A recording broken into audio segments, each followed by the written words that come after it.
Hi, Conastáisih. So mar luigh Tomás smise Daithí Buitléir agus tá cúpla rud le adfáil a gom inniu an céad rud ná tá droch eilge gom de PowerPoint, so tásúla gom nach raibh aon duine súla snazzy slides chus ní weimse uíomh se bhíd. Agus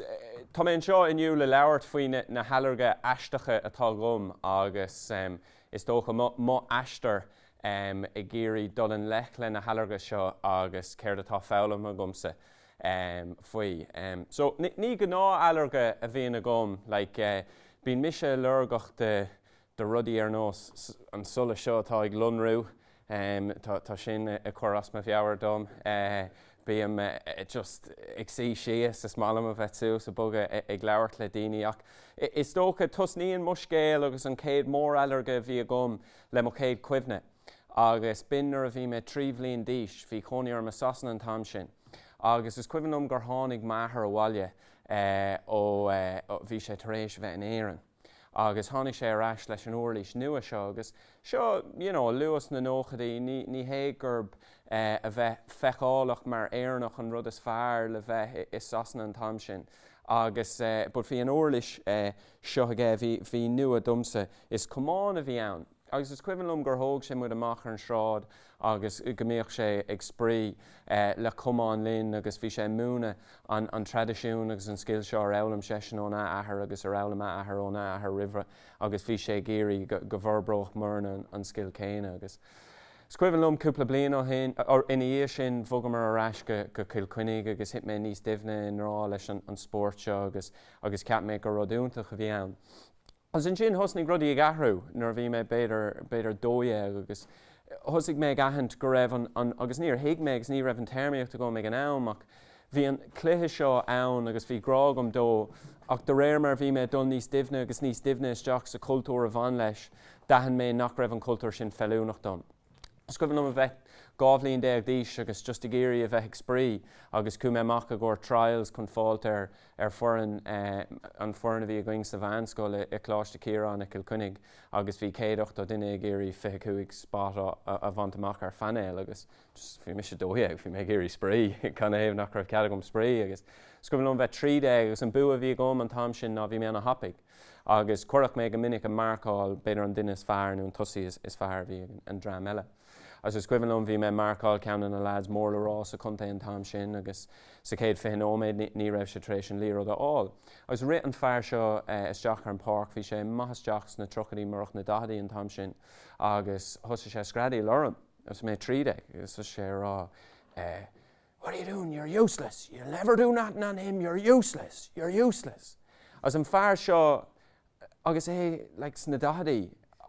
ará lumsa agus mé 3 dé greith mé useless, céir a bhí le bant aige an rud agus scuimhnum just thos mé cuioine agus bhí mé rit timpeall tar éis an air seo agus mé cuioine agus sin mar samplas ó bháin de rudaí a bhí atárú a ríist agus a ríist eile agus thóg sé mé go dtíon pointe greith mé beidir séide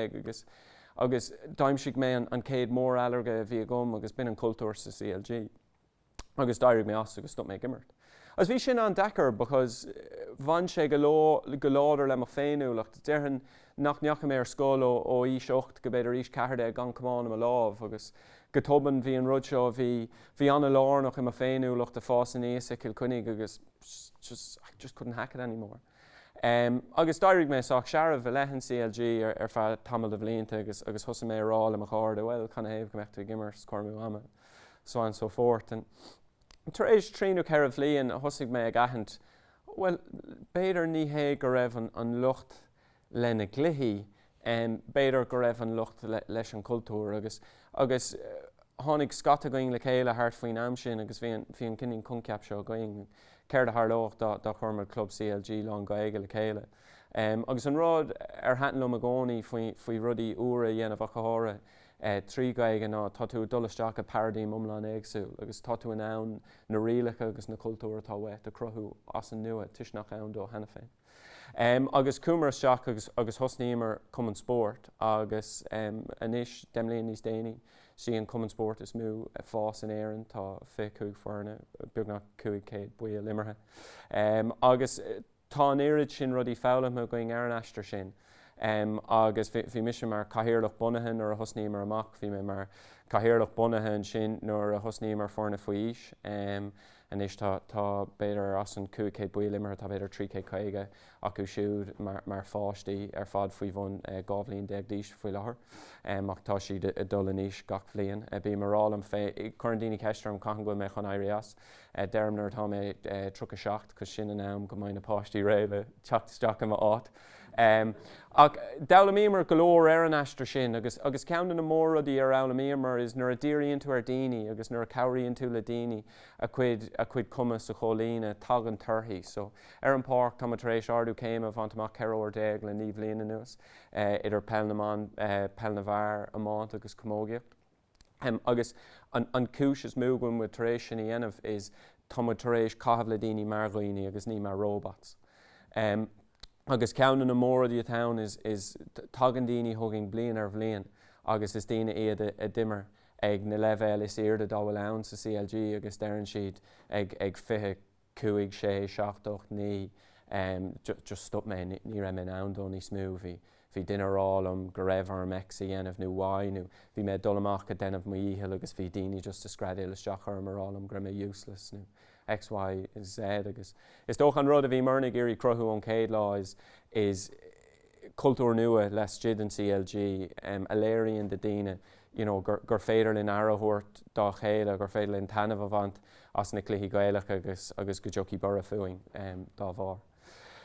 So is dócha bhí mis 5 bliain díos nuair a bhaníomar Na Gaeil Óga agus déirtar gur mé an Chathaoirleach Bunaithe is óige riamh ar club CLG agus ag an am sin thug sé sin anna chud muíon dom agus bin an céadúir dom rilí aon rud a chur bhain. Agus is dócha bhoscail sin rud anam agus sé sin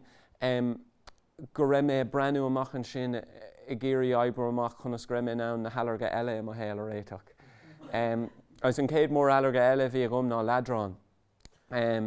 So is cuiban lom cosú le annach chud daoine cumis ar an chlás agus fan mé an hanamhas. Is cuiban lom bhí lecht or a going sa céad bhliain agus dúirt sé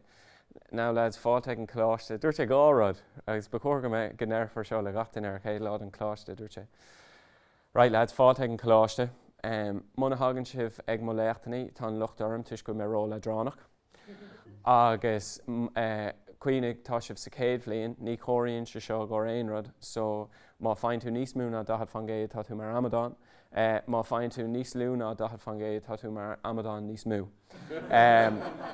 So is dócha bhain mis an tainmhas an chláiste an céad cúpla bliain agus bhí annach chud drálás agus ragarníil agus níhé go raibh mór an na dachas formáilte agus is duine mé nach raibh rómha riamh i cótheics na dachas formáilte i fuair mé gcónaí anna dheachar sí ar feadh a clé géisteach le PowerPoint nuair a déit an dólagus an leabharléamh agus héiceann an rud a den óméid. Now beidir bin díreach mar stíal fáil a féin ach bhí mé dul isteach sa bhíon déarnach ar an chláiste agus bhí mé is cuiban lom mar a hárlaíonn golóir duna boutaí fealsúnachta is fearr bhí mé le cara agus bhí pótar an burt agus bhí mar a plé an saoil agus dúirt sé chuna héamh go dagman ar an chláiste agus ní aonam aon teachchas óil. Agus dúirt mé, well, is tuis go bhfuil gachrad eile sa chláiste bhadró le dránach. Agus dúirt sé, jeez, tá ceart ar fad agat.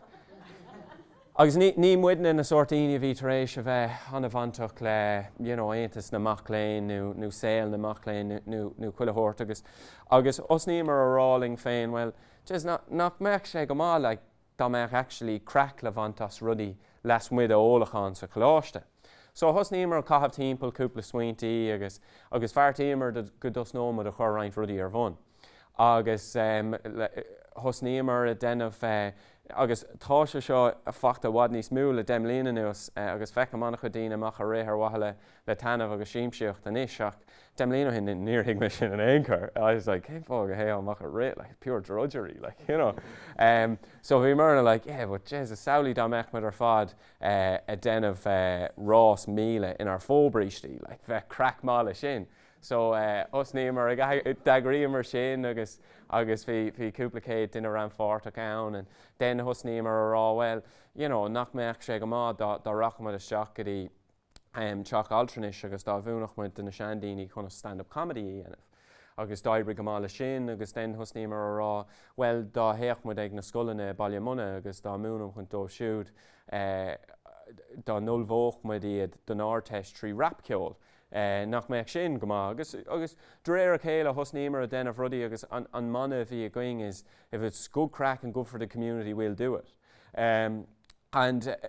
So gotoban bhí beidir míle duine I mochaláist a ramfórtachs na tógraí publisher ar fad a bhí áireachtáil a going. Agus bhí meis tig a leithras poiblí láháin áta a Harlíonn na rudaí is tríochtúil ar fad is tócha. Agus thosaigh an fearr seo ag leabhartlumm agus mé ag níma lábha. Agus bhí mar chaint agus is fearr an ias a bhí ann, bhí sé gléasta go hanna bha. Agus bhí sé rá, céir taidir lábha agat agus dúirt mé well, tá mé críochnú sús a choláiste, tá bháthair géirí go mbeadh mé mar cúntasóir, ach tá mé ag aigrún na rudaí seo agus tá siad a dul anna bha agus bhrealam feiscint an meachmad an ann rudaí seo scapa mór hímpel na tíre. Agus dúirt sé, well beidir bheith mis sin ann cabhrú le seo cárta go nó marúnaí tar a dangháilm agus just ceap mis is duine das agus nach mé chéan ar dam. Agus beidir cuaig lá níos déanaí bhí me déanamh aiste san ollscoil. And I was like, geez, neidir cé bhí sa duine sin agus dhé mé googling ar anam na cuideachta a bhí ann agus ní leo mé céin duine bhí ann ach is ceanna na deitnar is severin éan a bhí ann fear ar bú cúpla billiún euro. Agus so chur ag an pointe sin, I was like, all right, chur mé rifost aige.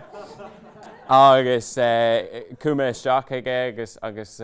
bhínig mé dó a bhí idir lábh go Mheon agus thug sé bart mór airige dom chun an rud a leathnú mór hímpel na tíre agus ag an am seo thart fá 2012 bhí díostíocht na nóg ar ceann na mór ábhar bhí mé an phobal san Eorpa na omláin agus is dóchan an cuioine raibh daoine breanúir an obair a bhí á dhéanamh a going is bhí marna denmh beidir chuid den obair nach raibh na choláistí á dhéanamh gceart sé sin ag olbhú daoine den fear héal. So dhéanam mar sin ar feadh tríomh bliana scap mar go 10 choláiste bhí beidir 10 míle duine páirteach agus reachtáladh ar golóir rudaí a bhí go húntaach ar fad dír ar an conceap seo rudaí bhí go mád an pobalach go raibh spríúil agus crack mála bhaintas agus tá golóir den obair sin fós ag tarlú ar bhain Johnach a choláistí timpeall na tíre. Beidir cinlín taréis beidir tríomh bliana denmh sin ní raibh weim bhí mé obair go lán aimsre le carthanacht ag an am sin is dóchas d'orbar an rud isteach na carthanacht agus ní raibh weim riamh a bheith mar is dócha charity careerist má dhéanann sé sin céal sa chuí Gwyil sé ar magóní nuair a chonig mé dramaní a céalúra 50 bliain mar carthanacht sa chuí bhreat mise gur 50 bliain de gahan an rud a bhí wet a bhaintamach a bhí a gceist agus hastig weim bhí me bras ásta dul agus foiineh a chahabh le rudaí ach ní raibh mé géirí go meach muid just mar go ná carthanacht don áige a bheith ann ag ann 23 bliain. Bhí mé géirí cinnín go rachach muid mar glúiseacht agus go nathrómad rudaí agus go bóchach muid ar áis. So cúmain sin agus daibrig mé cinnín san airnáil fógraíochta agus Margaíochta ar feadh cúpla bliain agus is dócha thug sé sin mé chuig mo tríú eilge agus sé sin políocht na haibre. Agus ní hé actually an áit fógraíochta an áit rilí ar obair mé an grán de políocht corporádach ach nuair bhí mé an choláiste bhí mé déanamh intéarnacht ar feadh bliana agus bhí mé obair le cólacht mór le rá agus scuifanlumm ar an tríú lá isteach ann. So ar mo chéad lá tógach 6,000 focail de script idirlína. So bhí siad a tosnú síomh idirlín nua de tarige uair agus bhí ar an profléthireacht a dhéanamh ar an 6,000 focail seo. So le mé go Mheon agus dahan mé golóir botún ann. Agus tuis gur bé an céad tasc a bhí a gom sa post nua, bhí mé géirí mé héana a Cruthú, so le mé a ríist agus a ríist agus a ríist. Agus bheith mo béirle ar chaidán ard, ní hé gur mé an duine is mua hiag an cáthát go héan semicólán, but bheith mo béirle soach ma. agus le mé beidir fá sé nó seach agus daimse mé go leor botún agus an céad céim eile sa phróisis ná bhíar mé chur aig go ban a bhí sa ranóg sláinte a bhí ag an cólach seo agus go bunasach an rud a bhí hí siúd cin tú ná go raibh gach rud a bhí ann sa teics go raibh sé scientifically defensible, right? Agus thug mé de agus tháinig sí ar eis thugam agus dúirtí gur míle mágat breíonn se sin ar fad go hiondach. Ná bhí mé fé bliain díos 3 lás deach a post nua an dúirtí ó daimsigh mé 3 botún gramadí is sigh sa rud an dúirt mé ó go hiondach cóthát an dúirtí ní mo post ará leat. Agus is cuivan lom just ará am féin, me and this just aren't going to get on. And I gcónaí is tócha bhí just rudaí faoi sin agus ní duine mé a bheith anna bha ag denmh PR in bheannach ar an féin agus nuair a oibríonn tú a cólacht mór tá cuid de dul chun cín níl sé bunaithe an méid obair a dhéanann tú, tá sé bunaithe an méid obair a thugann tú le fisc an dhéanann tú. Agus ní mise riamh an duine is fearr sna cótheics na sin. So is dócha hiag mé mo chrí is dig a gcónaí go bhilhan I dro cuasaí fiontraíochta agus beidir 3 bhliain ó hin bhí mé caint le caralóm agus bhí an cinlín smaoinemh seo aige faoi technolaíocht paircéala agus bharrtaigh mé cinní léimte seach sa bhád leis agus bhunaíomar cúpla cólacht agus an ceann is déanaí atá dul an bhá ná rud ar an ParkOffice go bunasach an rudaí an ParkOffice is bogearra banistíochta paircéala de cólachtaí olmhóra. So bheith muidne lé le cólachtaí le 3,000 duine fosta acu Silicon Valley nó rud éigean agus tá bogearra going a cabhraíonn lo basically banistíochta dhéanamh ar cé atá ag iarraí Spáis na paircéala an ifig gach lá. Cos faoi láthair an cuioin an oibríonn an cuid is mú acu is tágan just tá duine ag sí san ifig ará níl clú agam an bhfuil 1,500 duine teachtaniu, bhfuil 2,500 níl clú acu an dá bhár bíon tranglam trácht a leathair a clég chun fáilteisteach sa cárclós oibre. So an rud atá going is rud just dhéanann sruthlíonú ar an próisis sin ionas gur féile daoine teachta rubber go héasca agus ionas gur féidir le is tócha níos mú páircála bheith ar fáil ag ifigí agus gacrad. So sin rud atá a dul ó nearcinar faoi láthair tá beidir fé duine going fosta leis agus ifigí an seo sa UK agus Howell America agus muid a fás go topic le sin. Agus is dócha nuair a thosaigh mé is deach leis an eistir sin, thos mé machna bhar alarga eile do mo chuid agus sé sin cinlíonn an cultúr gnó a bhíon in éireann. Agus an rud a bhí ag éiste gom le sin ná éon uair go raibhar mé an fón agus is duine mé a bheith an cuid is múd am a héal farsanta bheith sé á bharachtála gom trí gaige agus dá bhar is minic go bhíhann gléachanna le linn am oibre agus beidir gur mo chalín nó cara nó rud éigean a bhíonn sin agus draigeón a fónas an aige bhí sé. Agus minic go bhíonn gléachanna oibre freisin ó daoine a bhí ar matna agus in aige bhí siad. Ach bhreaach gach duine lena raibh mé obair dá rud gur raibh leabhar aige an fón gur rud páirsanna bhí an. Agus just cinlíonn ghail an rud sin orm because ní dócha go dtigean daoine agus tá na stats agus léir óméid daon duine tá thar fá 3,000 duine ag obair post na sínsere corporála gom lách léomh faoi láthair le gaige lífe. Agus má smaoiníonn tú ní féidir nuachtáin a oscailt gan go bhfeiceach nuachtáin áitiúil a oscailt gan go bhfeiceach tú go raibh na páistí sa gail chláiste nó gail scoil áitiúil tar éis mór grada méid an a bhaintach. Tá na daoine sin ar fád agus oibríonn siad átainna. Agus tá a déanamh d'armad ar seo. So just thus mé rá, well, look, is féidirlín an cinlín dearcha seo athrú agus thusa mé dul timpeall go daoine bhí ar matna nó a géirí teachta ar ghaoine le skillan ar le agus ceann na rudaí agus níl seo le leabhar faoi cuasaí gaige an éon chur ach ceann na rudaí a fuair mé gcónaí simúil is bheith duine go gobar le Google agus bheith siad an duine is fearr ar domhan ag rud éigean. Ach ar son na cúise tá siad ag agrú Curcail Córa Donamíd Library gach maid an saharn. It's just near hen sin céal riomhdom. So bhí mé rá, well, má aim tá na daoine is fearr ar domhan ag go leor rudaí muhin sin ag obair de chomhlachtaí mór agus mar tharlaíonn sé tá gaige acu. So má aimmuid na daoine sin agus má chuirmid iad a díriú grúpa gnó, surely is féidir an agrioch gnó is fearr down a Cruthú ach just mar a tharló sé bhai sé feimime trí gaige. So thusnaímar leis an conceap agus is bura atá le teachta sin.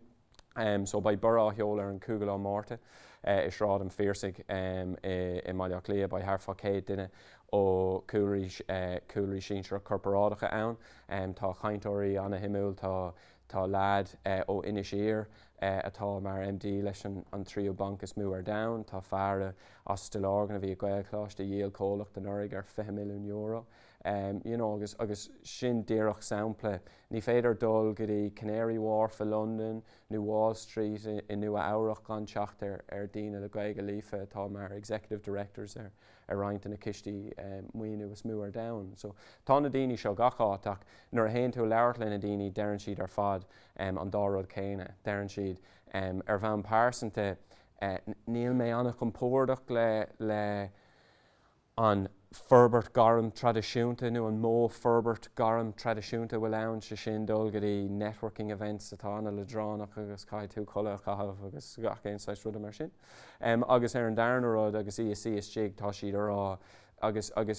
an sais fritlúsáin sé tá sé sa grafach. Tá méid iompar an úlach seo timpealm nó ba cór am a bheithe denmh níos mú tá méid buairtha go mé caiilúnt má chumas tangan. So an rud atá muidne just ag Cruthú is tá a Cruthú cóhéachs cóaimsre ar féile na daoine seo teach le chéile agus gur féidir le Ferbert Margaíochta páirsan agus Guoine Garamúil ach trí gaige a bheith sé agus gur féidir le duine dulasteach agus buaile le an stúrthór banistíocht ó Google agus go héach sé arás ag go cólacht agus deireach sé tá chunra búta going le Google nó Indeed nó HubSpot nó cólacht dulmhór agus dearan a bhas Jesus tá muidna ag éirí sin dhéanamh le trí bhbliana nó as conas gur dhéon tusa and dearan you know that dead language thing agus tá cuacht le sin agus an sin lá éigen nuair a fágan an duine sin an ifig deirí duine leis or deirí an MD leis an duine HR. Jesus, I see Jimmy's gone. We need to get another of them Irish speakers. They're great. Agus it's just ahrú omlán Mheon a town. Agus tá cumas agus tá cuacht a going mar chaintóirí gaige ach just caihamid na daoine a thuirt le chéile unas gur féidir le rudaí a bhaint amach le chéile agus cóáibrú agus rudaí a Cruthú lena chéile agus gacrad. Agus an sin nuair a bhí mé is tóca ag obair thóg sé mé chuig an cuaigú alarga bhí a gom agus sé sin feim á féiseach i príomh cathair na tíre nach bhfuil éon áit go bhfuil cead go máinte imirt. So I gcónaí daimsigh mise baltaí síos lánaí nó fergnamh nach raibh an úsáid agus éon uair go raibh strosarm bhfuil mé le fearr uair bháin agus is ceann na fealsúnaí amána is fearr sa tír is fearr de an Páidí Butler agus dúir Páidí bheith Páidí dearhan maithaisteach na seachtaí inis agus dúir Páidí tá mé tar éis taistú gos ceann chuige tír chunig mé roinnt na rudaí is áil ar down chunig bhlas mé cuid an bia is deise dá bhfuil ann ach fós féin ní réimsigh mé mothúcháin níos fearr ná an slithar a bhuala gona balle. Agus dahan sé sin bhí cuid do moscéil le bras a rud a bhí aráige freisin agus dá mé ag stros riomh orm tuigim is mala daoine áirithe beidir dul ag rithe amlón nó arachasí dhéanamh nó bualadh le cháirde, but just hatan sé lumsa bheith bualadh sliotar a gona balle. Ach do réir mar atá bailile clia tógáil óstán a ní ag óstán, níl mór an fergnamh fullmh níos mú gur féidirlumm dul isteach ann ag amlón agus dul ag immert amántáin gan go fáim cicáil amachchas tú. So just thusa mé leabhart le carlóm agus bhartíimar go chuirmid an grúpa seo Cúpla Poc ar bhain agus just scap mar an scéal ar Twitter ará má tá aon duine géir teachta gur Cúpla Poc ag amlón am bheith lá an fáilte rampú. Bhreanig chunig Joe.ie an tweet tháinig siad síos dhéann siad fís an as chunig 100,000 duine an fís an leis siad an 140 clíg agus bhí na 100 daoine a dangáil linn ará where you going puck and jizz, I'm mad go puck in a lunch too. You know, so inis tá scata going bheic sé seachtaí áirithe, bheic seachtar ann, seachtaí eile, bheic trocha 10 duine ann, agus just héimid a pucáil.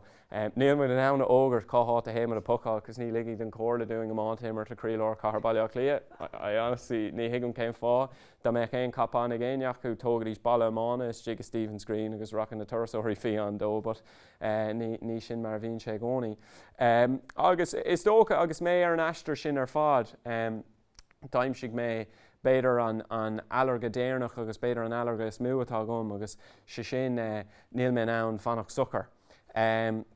Agus tá sé sin go híntaach agus breníim siar ar golóir an rudí tá bantamach gom I ggópáirtíoach le daoine úntacha cabhraigh lom ar gachéon tugra agus tá mé anna mórtas a chas ach feidhmaní achar tanmh bhaintas na rudí sin freisin agus tá sé sin mar dúthláán mhór pásanta dumsa agus sin rud go caiimiise tá mé castáil trocha I míon bheitheh agus ceann na mór sprochanna atá gom den céad deflíon eile is fálam chunas tanmh bhaintas na rudaí atá déanta ach freisin chunas nabhardí anamh ar cuid am alarga freisin cos ní hé an freigra is inmhearthanachtaí ar bhain pásanta gachóir go chur an rud astum go téim ar eistir fada agus gnéanam iirecht an damh ahrú. But gur míle agat sin mar scéal.